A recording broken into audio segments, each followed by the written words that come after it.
सुप्रभात मित्रों, आपके अपने YouTube चैनल प्रकाश एजुकेशन पर आपका हार्दिक स्वागत। मेरे साथ में है आज आप 1 फरवरी 2024 के करंट अफेयर्स के इस महत्वपूर्ण सेशन के अंदर, जिसमें जानने वाले हैं ऐसे कौन से इंपोर्टेंट क्वेश्चंस हैं और करेंगे उनका डिटेल में डिस्कस। तो सेशन की शुरुआत करते हैं आज के दिन के साथ में। आज कौन सा दिवस मनाया जा रहा है और क्यों अपने लिए इंपोर्टेंट। तो आज 1 फरवरी और फरवरी माह का पहला दिन, और आप मेरे पीछे देख रहे हैं भारतीय तटरक्षक दल स्थापना दिवस जो मनाया जा रहा है 1 फरवरी को। स्थापना के बारे में बात करते हैं।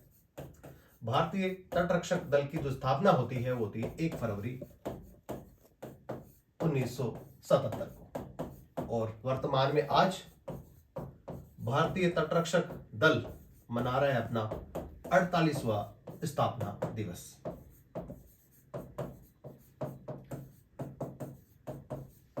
सात 7,516 किलोमीटर लंबी सीमा वाला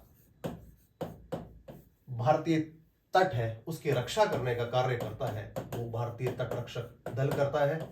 और मैं आपको बताता चलूं कि वर्तमान में इसके जो अध्यक्ष हैं, जो महानिदेशक हैं, जिनका नाम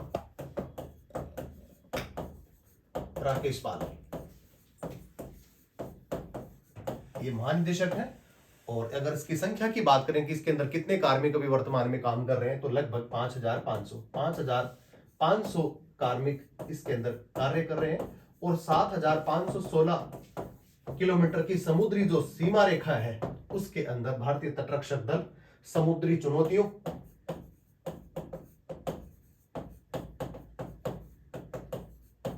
गश्ती अभियान,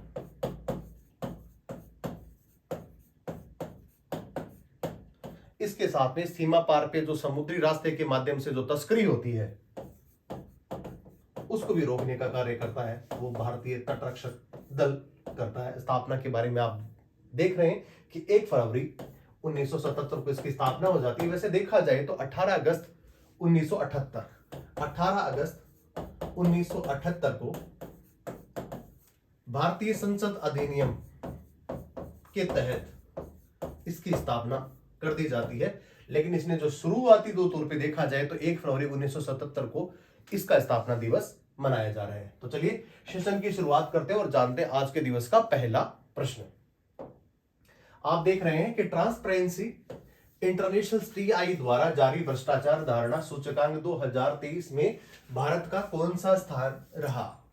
और विकल्प आप मेरे पीछे देख रहे हैं, तो अब भारत का स्थान रहा है 93। इससे पहले कौन सा स्थान था, तो 85। लगभग 8 स्थान फिसल कर और अभी इसका जो स्थान आ गया है वो आ गया कितना, 93। अब बात करते हैं कि भ्रष्टाचार सूची के अंदर जो सर्वप्रथम या कह सकते शीर्ष पे जो राष्ट्र आते हैं, चाहे ऊपर से बात करें चाहे नीचे की बात करें, तो ऊपर वाली राष्ट्रों के बारे में मैं बता दूं आपको, डेनमार्क, न्यूजीलैंड और सिंगापुर। ये ऐसे राष्ट्र जहां पे भ्रष्टाचार कम पाया जाता है। डेनमार्क, न्यूजीलैंड और कुछ स्कैंडिनेवियन जो कंट्रीज है, जिसके अंदर फिनलैंड है, आयरलैंड है, स्विट्जरलैंड, जो ऐसे देश हैं वहां पे भ्रष्टाचार या किसी अगर विश्व के जितने भी जो इंडेक्स की बात करते हैं वहां पे वो कम पाए जाते हैं। जैसे अगर विश्व प्रेस सूचकांक की बात करते हैं, वो सबसे अव्वल स्थान में रखता है, स्कैंडिनेवियन कंट्रीज रहती हैं। भूख सूचकांक के बारे में देख लें, ट्रांसपेरेंसी सूचकांक के बारे में देख लें, विश्व प्रसन्नता सूचकांक के बारे में देख लें, सारी जगह अव्वल स्थान रखती हैं स्कैंडिनेवियन कंट्रीज। अब बात करते हैं कि निचले पायदान पे कौन से ऐसे राष्ट्र है जहां पे भ्रष्टाचार सबसे ज्यादा पाया जाता है। इसका आंसर मैं आपको बता दूं कि सोमालिया,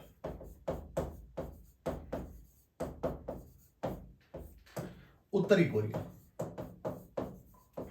और म्यांमार जैसे देश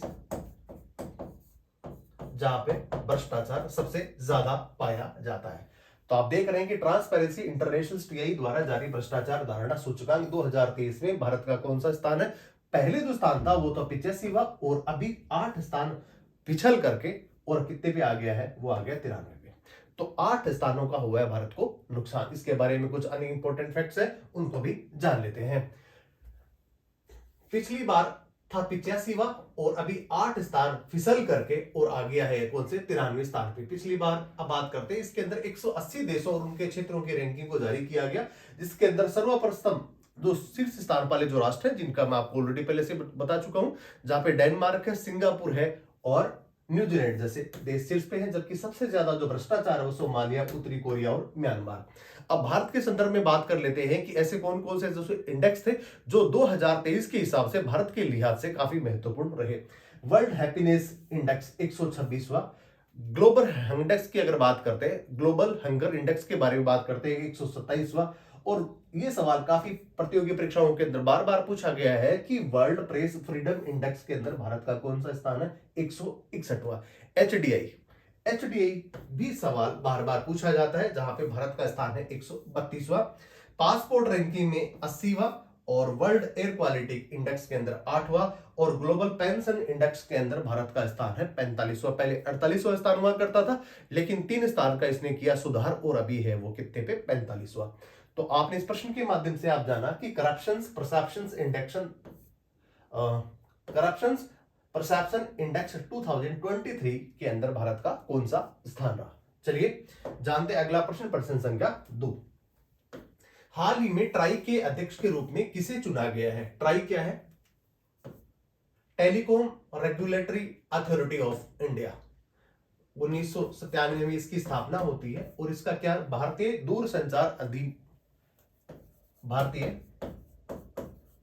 दूरसंचार को अधिनियमित करने वाली एक बहुत बड़ी वैधानिक संस्था। और अगर इसकी बात करें कि इसकी स्थापना कब होती है, 1997 में इसकी स्थापना होती है। अभी हाल ही के अंदर इसको कौन सा अध्यक्ष नया मिला है? आंसर हो जाएगा इसमें कौन सा, अनिल लोहाटी।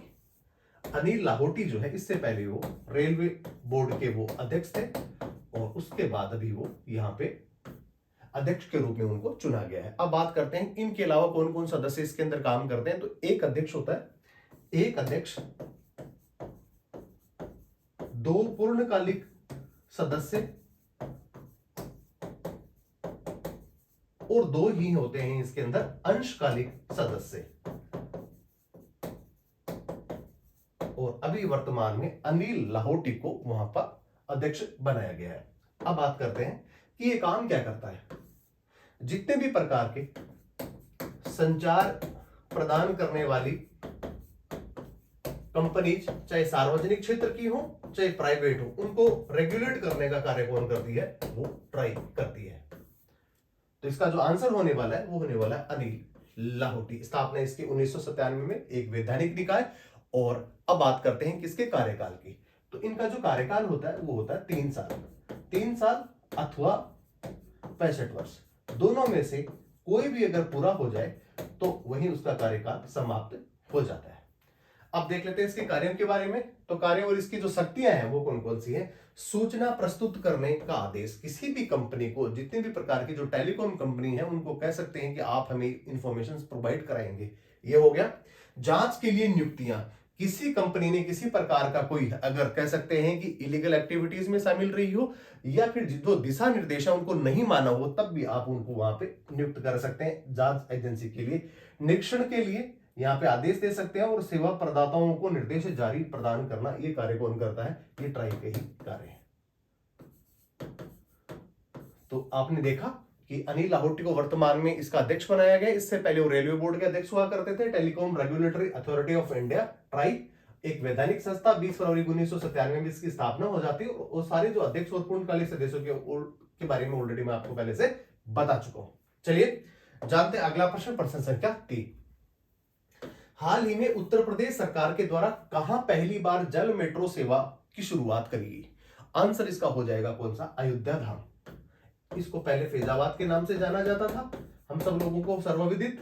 अब बात करते हैं 22 जनवरी 2024 को एक विश्वव्यापी एक बड़ा अभियान चलाया गया, और लोगों ने बढ़ चढ़ के लिए उसके अंदर भाग, और रामलला की प्राण प्रतिष्ठा वो इस दिन हुई।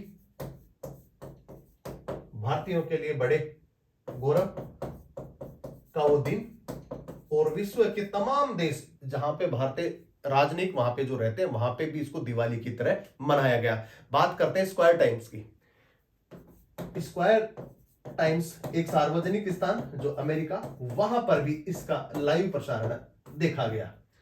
तो 22 जनवरी के बारे में हम ऑलरेडी पहले से जान चुके हैं। अब वहां पे उत्तर प्रदेश के अंदर पर्यटन को और ज्यादा बढ़ावा देने के लिए जल मेट्रो सेवा की शुरुआत कहां पे की गई है? तो की गई है अयोध्या में। इससे पहले 30 यात्रियों की क्षमता वाली सोलर ऊर्जा से संचालित वहां पे नाव का भी एक प्रयोग के तौर पे परीक्षण किया गया है, जिसमें भी सरयू नदी के ऊपर इस प्रकार की नाव भी वहां पर चलाया जाना प्रस्तावित है। और अभी वर्तमान में जल मेट्रो सेवा की शुरुआत भी वहां पे कर दी गई है। अब बात करते हैं कि अगर मेट्रो की शुरुआत हो चुकी है तो मैं आपको एक तथ्य और बताता चलूं कि अभी वर्तमान में कोलकाता के अंदर भारत की पहली अंडर वाटर ट्रेन मेट्रो चलाई जाएगी। और अंडर वाटर जो मेट्रो है वो कहां पे चल रही है? तो कलकत्ता के पास में नदी बहती है जिसका नाम है हुगली। तो हुगली नदी के 35 फीट नीचे यहां पे ये मेट्रो चलेगी। आप देख रहे हैं कि हाल ही में उत्तर प्रदेश सरकार के द्वारा पहली बार जल मेट्रो, तो आंसर इसका हो जाएगा कौन सा? अयोध्या। अब बात करते हैं कि 22 जनवरी को 6 डाक टिकटों का भी वहां पे अनावरण किया गया। तो 6 ऐसे कौन से डाक टिकट थे जिनको माननीय प्रधानमंत्री जी के द्वारा इस प्रकार की डाक टिकटों का अनावरण किया गया? इसके अंदर राम मंदिर, और उसके बाद में हनुमान जी, जटायु और शबरी, ये ऐसे जो उनके जो अनन्य भक्त थे उनके डाक टिकटों का भी अनावरण वहां पे किया गया। तो चलिए इसके बारे में कुछ जान लेते हैं अन्य फैक्ट। अयोध्या उत्तर प्रदेश की बात हो रही है। भारत की पहली सौर ऊर्जा संचालित नाव भी सरयू नदी के ऊपर ही चलाई जा रही थी। और महर्षि वाल्मीकि इंटरनेशनल एयरपोर्ट, जो अयोध्या धाम के नाम से इसको जाना जाएगा, और पहले यहाँ पे एयरपोर्ट नहीं हुआ करता था, वर्तमान में यहाँ पे अंतरराष्ट्रीय एयरपोर्ट की भी स्थापना कर दी गई है, जहां पे देश विदेश से कहीं से भी पर्यटक या धर्मावलंबी हैं वो यहाँ पे आ सकते हैं। पुराना नाम इसका फैजाबाद। अयोध्या राम मंदिर का निर्माण के मुख्य जो वास्तुकार है जिनका नाम है चंद्रकांत सोमपुरा। अब 6 स्मारक डाक टिकटों का भी यहाँ पे एक श्रृंखला शुरू की गई। L&T कंपनी, लार्जन एंड टुब्रो, भारतीय कंपनी जिसने इस मंदिर को बनाने में, निर्माण में किसी प्रकार का कोई पैसा भी नहीं लिया, और उसकी देखरेख करने का कार्य है वो भी कौन करेगी? L&T कंपनी ही करेगी। तो चलिए जानते हैं अगला प्रश्न, प्रश्न संख्या 4। हाल ही में किसने 2023 में वैश्विक वाहन निर्माता के रूप में अपना वर्चस्व बरकरार रखा है? इस कंपनी का नाम है टोयोटा, और ये कंपनी है जापान की कंपनी, जिसने लगातार चौथे साल फॉक्सवैगन एक जर्मन कंपनी, उसको लगातार चौथी बार पछाड़ते हुए शीर्ष स्थान पे ये काबिज रही है कंपनी। कौन सी? जापानी कंपनी टोयोटा। और ये भारत के अंदर भी वर्तमान में वाहन भी बनाती है, और यहाँ पे वाहन जो है वो रोड पे भी आपको चलते हुए दिखेंगे। तो इसका जो आंसर होने वाला है वो कौन सा होने वाला है? टोयोटा। देख लेते हैं इसके बारे में कुछ नई चीजें। टोयोटा ने लगातार चौथे साल जर्मन कार कंपनी फॉक्सवैगन को पीछे छोड़ा। टोयोटा यूनिट्स, अब बात करते हैं कि 2022 के मुकाबले 2023 के मध्य कितनी यूनिट्स ज्यादा बिकती हैं? 7.6 के हिसाब से 7.2 से लेकर के 7.6 की इसके अंदर रिकॉर्ड बिक्री आपको यहाँ पे देखने को ज्यादा मिलती है। और 1.12% कह सकते हैं 112 करोड़ 2023 के अंदर 112 करोड़ यूनिट्स सालाना बिक्री का रिकॉर्ड भी किसने दर्ज किया है? वो भी टोयोटा ने ही किया है। वाहन निर्माता कंपनी कहां की है? ये जापान की कंपनी है, और इसकी स्थापना हो जाती है 1937 में। वैसे देखा जाए तो फॉक्सवैगन जर्मन कंपनी जो होती है, वाहन के अंदर देखा जाए तो मजबूती के तौर पे देखा जाए और ड्यूरेबिलिटी, दोनों के अंदर भी जर्मनी कंपनीज है वो विशेष स्थान रखती है। लेकिन बहरहाल आप देख रहे हैं कि अभी जो है वाहन निर्माता कंपनीज के अंदर अगर शीर्ष रैंकिंग को जो बरकरार रखा है लगातार चौथे साल भी, उस कंपनी का नाम टोयोटा है, और वो कहां से आती है? वो जापान से आती है। चलिए जानते हैं अगला प्रश्न, प्रश्न संख्या 5।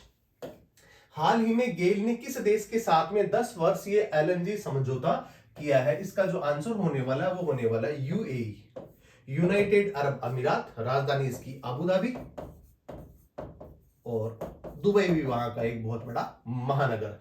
तो अभी वर्तमान में जो सार्वजनिक उपक्रम की जो कंपनी है भारत की, गेल, उसके द्वारा UAE के साथ में इस प्रकार का समझौता किया गया 2026 से भारत के अंदर ये LNG प्रोवाइड करने का कार्य ये कंपनी करने वाली है। अब बात करते हैं कि एलएनजी कंपनी, एलएनजी एक प्रोडक्ट और गेल के द्वारा शिप टू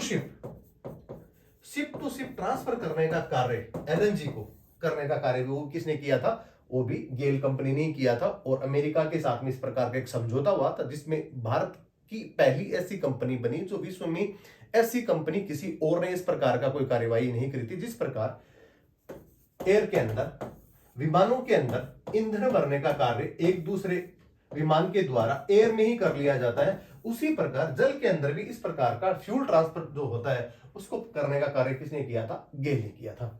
देख लेते हैं इसके बारे में कुछ अन्य चीजें। 2026 से शुरू होकर के 10 साल का करार और समझौता किया है। गेल को 2026 से पूरे भारत के अंदर 10 साल के लिए एडनॉक से डिलीवरी यहां से मिल जाएगी। अब बात करते हैं गेल द्वारा विश्व का पहला ship to ship LNG transfer करने का कार्य, जैसा कि मैंने आपको पहले बताया था, वो इसने करा है। अब बात करते हैं इनोवेशन अवार्ड के बारे में। India and mid stream project of the year से सम्मानित है ये। अब बात करते हैं गेल की स्थापना के बारे में। तो 1984 में इसकी स्थापना हो जाती है। पहले नवरत्न कंपनी हुआ करती थी और उसके बाद में इसको महारत्न कंपनी का दर्जा मिल गया। सीईओ जो है इनका नाम है संदीप कुमार गुप्ता। महारत्न कंपनी का जो दर्जा है, जो वर्तमान महारत्न कंपनी है, उनमें से एक है कौन सी? गेल कंपनी है। सार्वजनिक उपक्रम क्षेत्र की ये कंपनी है जिसका स्वामित्व सरकार के पास में है। अब बात करते हैं प्रश्न संख्या 6 की। हाल ही में किस देश ने पूर्व प्रधानमंत्री को 14 साल की सजा सुनाई है? इस बार पाकिस्तान के अंदर 8 फरवरी को आम चुनाव होने वाले हैं और उन आम चुनावों में जो पहले पाक के पूर्व प्रधानमंत्री, जिनका नाम इमरान खान, पूर्व क्रिकेटर रहे हैं और 1992 का जो विश्व कप जीता था उसके अंदर ये कैप्टन भी थे। और पिछले अगर देखा जाए टेन्योर के अंदर ये पाक के पूर्व प्रधानमंत्री थे, लेकिन उनके ऊपर कथित भ्रष्टाचार के आरोप लगे। और भ्रष्टाचार के कौन से आरोप लगे? कि सऊदी अरब के प्रिंस के द्वारा दिया गया तोहफे में एक नेकलेस, जिसको इन्होंने जमा नहीं करवाया, जहां पे इनको जमा कराना होता है कि कोई भी अगर राष्ट्राध्यक्ष कहीं पे जाता है और वहां पे किसी प्रकार को उसको वहां पे क्या मिलता है? तोहफा मिलता है, तो उसको जाकर के यहाँ भारत या अलग अलग देशों के अंदर जहां पे भी जाते हैं वहां पे अपनी सरकार के पास में उनको जमा कराना होता है। लेकिन इन्होंने ऐसा नहीं किया। किसके कहने पे? बताया जाता है उनकी जो पत्नी थी जिनका नाम था बुशरा ने मना कर दिया कि आप इसको जमा मत करवाइए, या कह सकते हैं उन्होंने मना कर दिया। और उसके बाद उन पे चार्जेस लगे और उनके बाद में इस जो चार्जेस लगे उनकी पुष्टि भी होगी और इसी की वजह से इनको 14 साल की सजा सुनाई है। इसके अलावा सीक्रेट पेपर आम लोगों को दिखाने या कह सकते हैं कि उनको आम करने, पब्लिकली करने के आरोप में भी उनको सजा 10 साल की सुनाई गई। और इसके अलावा 23 करोड़ के आसपास इन पे जुर्माना भी लगाया गया। तो इसका जो आंसर होने वाला है वो कौन सा होने वाला है? पाकिस्तान होने वाला है। वर्तमान में काफी चर्चाओं में बने हुए हैं और इनकी जो पार्टी है, इनका चुनाव चिन्ह भी छीन लिया गया है और इनके यहाँ पे जो जितने भी जो उम्मीदवार थे वो प्रचार भी अभी अपनी जो पार्टी है उसका कर नहीं पा रहे हैं और इमरान खान पहले से ही जेल में है। देख लेते हैं इसके बारे में कुछ अन्य चीजें। पाकिस्तान, इमरान खान प्रधानमंत्री पद के दौरान इमरान खान को सऊदी क्राउन प्रिंस द्वारा डायमंड नेकलेस तोहफे में मिला था। तोशखाना कहा जाता है पाकिस्तानी भाषा में। ट्रेजरी को के नियमों के अनुसार नेकलेस को जमा करवाना था, लेकिन उनकी पत्नी बुशरा ने किया मना। इमरान खान की बीबी बुशरा को भी इस मामले में हो गई है सजा। अब बात करते हैं कि फैसले के तहत दोनों पर 23 करोड़ के आसपास का जुर्माना उन पे लगा है। इससे पहले रावलपिंडी हाईकोर्ट के द्वारा सीक्रेट लेटर चोरी के मामले में 10 साल की सजा उनको सुनाई गई है। बात चुनाव की हो रही है तो 8 फरवरी 2024 को वहां पे चुनाव संपादित किए जाएंगे। तो जानते हैं अगला प्रश्न संख्या 7। हाल ही में एलएनटी को कहां सौर ऊर्जा संयंत्र स्थापित करने का ऑर्डर मिला है? भारत की सार्वजनिक क्षेत्र की कंपनी है, जैसा कि मैंने आपको पहले बताया था कि अयोध्या के अंदर जो राम मंदिर बना था उसके अंदर भी इसने काफी बड़ा सहयोग दिया और उसका रखरखाव का जिम्मा है वो भी एलएनटी कंपनी ने ही ले रखा है। अब बात करते हैं कि सौर ऊर्जा संयंत्र स्थापित करने का अवार्ड जो ऑर्डर है उसको कहां पे मिला है? तो अबू धाबी का ही बड़ा शहर दुबई, तो वहां पे इसको इस प्रकार का ऑर्डर मिला है। अब बात करते हैं कि इसके अलावा इसको कहां पे ऑर्डर मिले, कहां पर अन्य अंतरराष्ट्रीय स्तर पे काम कर रही है? तो ओमान के अंदर भी कर रही है। इसके अलावा महाराष्ट्र में भी ये काम कर रही है और जोरावर टैंक भारत के अंदर डीआरडीओ के सहयोग से एक जोरावर टैंक का निर्माण किया जा रहा है, उसके अंदर भी उन्होंने एल&टी जो कंपनी है उसने योगदान दिया है। और राम मंदिर का तो मैंने आपको ऑलरेडी पहले से बता ही दिया, जहां पे सौर ऊर्जा संयंत्र स्थापित करने का ऑर्डर कहां पे दिया है, दुबई ने उनको दिया है। जान लेते हैं इसके बारे में कुछ अन्य चीजें। इसके तहत सोलर फोटोवोल्टेइक प्लांट स्थापित करना है एल&टी कंपनी को। इसके अलावा ओमान में इंफ्रास्ट्रक्चर से जुड़ी अलग अलग परियोजनाओं के निर्माण में भी इसको ऑर्डर मिला है। नवी मुंबई के महाराष्ट्र के अंदर ईडब्ल्यूएस हाउसिंग जो सोसाइटी है उसका इंफ्रास्ट्रक्चर तैयार करना है और वहां पे 14 टावर की बहुमंजिला एक इमारत बनेगी, उसके अंदर भी इनको ऑर्डर दिया गया है। डीआरडीओ के द्वारा एल&टी की साझेदारी से जोरावर लाइट टैंक का निर्माण भी किया जाएगा और एल&टी द्वारा अयोध्या के राम मंदिर का बिना किसी शुल्क में भी निर्माण और उसकी देखरेख का कार्य इसके द्वारा किया जा रहा है। तो आप देख रहे हैं कि एक बहुत बड़ा ऑर्डर किसको मिला है, एल&टी कंपनी को मिला है। और कहां के लिए मिला है, तो ये दुबई के लिए मिला है। चलिए जानते हैं अगला प्रश्न, प्रश्न संख्या 8। हाल ही में भारत द्वारा ऊर्जा सप्ताह की शुरुआत कहां की गई? 6 से 9 फरवरी। 6 से 9 फरवरी 17 देशों के प्रतिनिधि, और इसकी शुरुआत कहां करी जा रही? पहला इसका जो संस्करण हुआ था वो हुआ था बेंगलुरु में, और जो दूसरा संस्करण जो 6 फरवरी से होने वाला है 9 फरवरी तक जो चलेगा, आंसर इसका हो जाएगा कौन सा? गोवा। तो गोवा के अंदर इस प्रकार का एक ऊर्जा सप्ताह की शुरुआत की गई थी, अभी वर्तमान में होगी, और इससे पहले बेंगलोर ऐसा पहले से कर चुका है। जानते हैं इसके बारे में कुछ अन्य चीजें। ऊर्जा सप्ताह 6 से 9 फरवरी, संस्करण इसका दूसरा होगा। 17 विभिन्न देशों के ऊर्जा मंत्री इसके अंदर लेंगे भाग। इसके अलावा बहुत सारे जो तमाम जो डेलीगेट्स हैं वो भी लेने वाले हैं इसके अंदर भाग। और अब बात करते हैं कि 6 ऐसे कौन से देश हैं जिनको स्पेशल ऐसे पवेलियन जगह के अंदर उनको एक हिस्सा लेने का मौका मिला है, जिसके अंदर जर्मनी होगी, कनाडा होगा, नीदरलैंड होगा, रूस, यूके और यूएसए, जिनके लिए खास जो है वो 6 देशों के लिए पेविलियंस भी बनाए गए हैं। पहला संस्करण इसका बेंगलुरु में। इंटरनेशनल पर्पल फेस्ट 2024 में जो होगा वो कहां होगा? गोवा में होगा। इसके अलावा गोवा फिल्म फेस्टिवल के लिए भी जाना जाता है, तो ये भी आप देख रहे हैं। और 19 दिसंबर को गोवा मुक्ति दिवस भी मनाया जाता है। अब बात करते हैं दिव्यांगों के लिए। दिव्यांगों के लिए गोवा ने क्या इस प्रकार कुछ ऐसा नया किया जिसकी वजह से गोवा वर्तमान में चर्चाओं में बना हुआ था? यह था कि गोवा में दिव्यांगजनों के लिए देश के पहले उच्च तकनीक वाले खेल प्रशिक्षण केंद्र का उद्घाटन भी इन्होंने करा है। और फिल्म फेस्टिवल के नाम से तो इसको जाना ही जाता है, जहां पे यहाँ पे फिल्म फेस्टिवल के रूप में यहाँ पे अवार्ड भी दिए जाते हैं। प्रश्न संख्या 9। उत्तर भारत का पहला डीएनए बैंक कहां पे बनाया जाएगा? आंसर इसका हो जाएगा बनारस हिंदू विश्वविद्यालय, जहां पे इस प्रकार का डीएनए बैंक खोलने की शुरुआत वहां पे की गई है। जान लेते हैं इसके बारे में कुछ अन्य फैक्ट्स। जंतु विज्ञान विभाग के ज्ञानेश्वर लैब में ऑटोमेटेड डीएनए एक्सट्रैक्टर मशीन लगाई वहां पे जाएगी।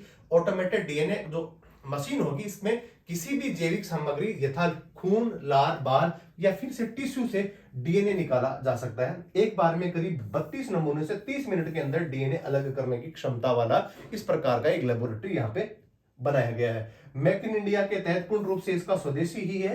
इसके अंदर जितने भी कल पुर्जे लगे हैं वो सारे के सारे स्वदेशी। बात करते हैं इसके उद्देश्य की। विभिन्न जातियों जनजातियों के करीब 50,000 नमूने एकत्रित करना, और बीएचयू की स्थापना है वो 4 फरवरी 1916 को ही हो गई थी, जिसके अंदर पंडित मदन मोहन मालवीय का सबसे बड़ा योगदान माना जाता है। जानते हैं अगला प्रश्न, प्रश्न संख्या 10।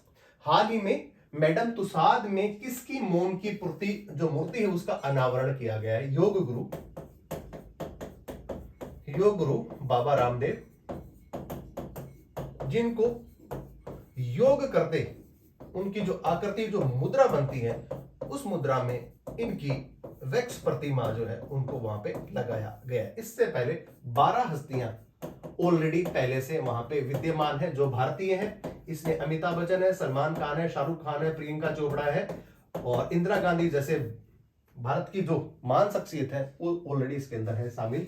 और वर्तमान में जो योग गुरु हैं उनको भी इस स्थान पे जगह मिली है। आंसर इसका हो जाएगा कौन सा? बाबा रामदेव। मेरी तुसाद ने इसकी शुरुआत करी थी और उसके बाद में यहाँ पे इस प्रकार की महान विभूतियां जो वर्ल्ड के अंदर जो अलग अलग जगहों से आती हैं उनको इसमें मिली है जगह।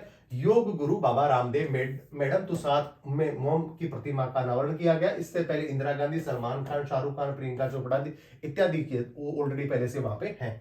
भारतीय है। और मैडम तुसाद म्यूजियम की स्थापना 1835 में हो जाती है और संस्थापक इसकी मेरी तुसाद। और आप देख रहे हैं इस पिक्चर के माध्यम से, जहां पे हूबहू बाबा रामदेव की मूर्ति को यहां पे इस प्रकार दिखाया गया है कि स्वयं ही वो दिखते हो। जानते हैं अगला प्रश्न और आज के सेशन का अंतिम प्रश्न क्या है। हाल ही में कतर ने किस देश के साथ में 15 साल गैस आपूर्ति का समझौता करा है। हमारा ही पड़ोसी देश बांग्लादेश। 4096 किलोमीटर की सीमा रेखा भारत के साथ में साझा करने वाला बांग्लादेश, जिसके साथ में कतर ने 15 साल का गैस आपूर्ति समझौता किया है।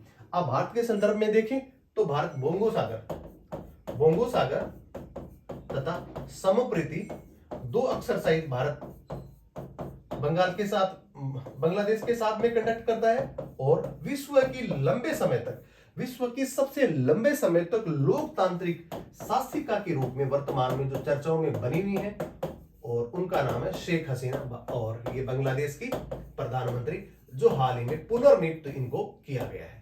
तो हाल ही के अंदर जो है वर्तमान में बांग्लादेश इसलिए चर्चाओं में बना हुआ। इसके अलावा अंडर 19 विश्व कप क्रिकेट का वो भी एशियन जो था वो भी इन्होंने ही जीता है बांग्लादेश की टीम में। इसके अलावा पद्मा रेल लिंक भी भारत के साथ में समझौते के माध्यम से अभी चलने लग गई है। तो ये सारे के सारे बांग्लादेश के साथ में जो भी फैक्ट्स जो भारत के संदर्भ में थे वो भी आपने जाने। बांग्लादेश ने अंडर एशिया कप का भी खिताब जीता। भारत बांग्लादेश संयुक्त सैन्य अभ्यास बोंगो सागर और संप्रति भी चलाए जाते हैं, और बांग्लादेश प्रधानमंत्री द्वारा पदमबेज रेल लिंक का उद्घाटन भी किया गया। और लगातार चौथी बार शेख हसीना बांग्लादेश के प्रधानमंत्री वापस नियुक्त हो गई हैं। और भारत और बांग्लादेश की सीमा 4096 किलोमीटर की, जिसको कहा जाता है रेड क्लिफ रेखा, और असम बंगाल 2217 किलोमीटर। इसके अलावा मिजोरम, मेघालय और त्रिपुरा भी इसके साथ में बनाते हैं अंतरराष्ट्रीय सीमा। और बिम्स्टेक का जो मुख्यालय वो भी कहां पे स्थित है, वो भी बांग्लादेश के अंदर ही स्थित है। तो आज आपने इस करंट अफेयर्स के महत्वपूर्ण सेशन के अंदर जाने ऐसे कौन कौन से इंपोर्टेंट क्वेश्चंस है, और हमने आपके साथ में किया उनका डिटेल में डिस्कस। तो सेशन की साथ में आपने देखा सारे के सारे प्रश्नों को। तो बने रहिए प्रकाश एजुकेशन हब के साथ में। जय हिंद, जय भारत।